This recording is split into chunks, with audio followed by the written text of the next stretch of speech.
আহ, কি মজা! রমজানের মজা এই ইফতারেই বউ। আমাকে আরেকটু মুচমুচে বেগুনি দাও, পেট ভরে খাই। নাও নাও।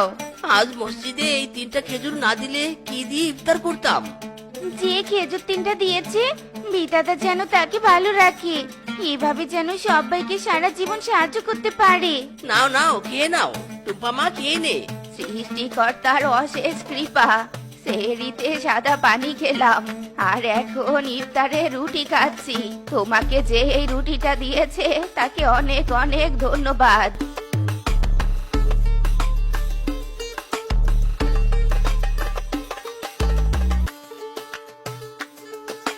টুম্পা, এই টুম্পা, বাড়িতে আছিস? টুম্পা, মিলি, তুই এই সময় আমাদের বাড়িতে? আমার বাবা আমার জন্য দুটো জামা এনেছে, একটা লাল আর একটা নীল। জানিস, লাল জামাটা আমার অনেক পছন্দ হয়েছে। তুইও তোর বাবার কাছ থেকে একটা লাল জামা কিনে নিস। আমরা দুজনে ঈদের দিন একসাথে খুলবো, কেমন? ঠিক আছে, বাবাকে বলে দেখবো। এবার তাহলে আমি আসি, থাক তুই। সে কি বেলি, তুই এসে আবার চলে যাচ্ছিস যে? আয় মা, আজ আমাদের বাসায় ইফতার কর।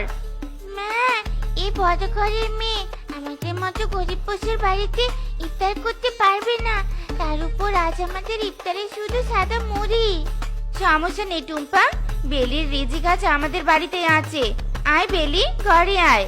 বেলি, তুই আমার মেয়ের বান্ধবী। এই নে, পানি পান কর।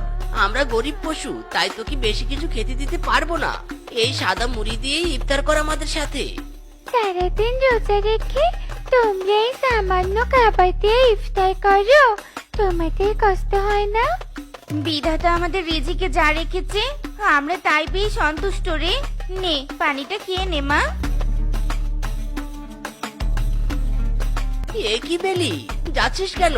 ইফতারটা করে যা। দাঁড়া বেলি, এই যা, চলে গেল। বলেছি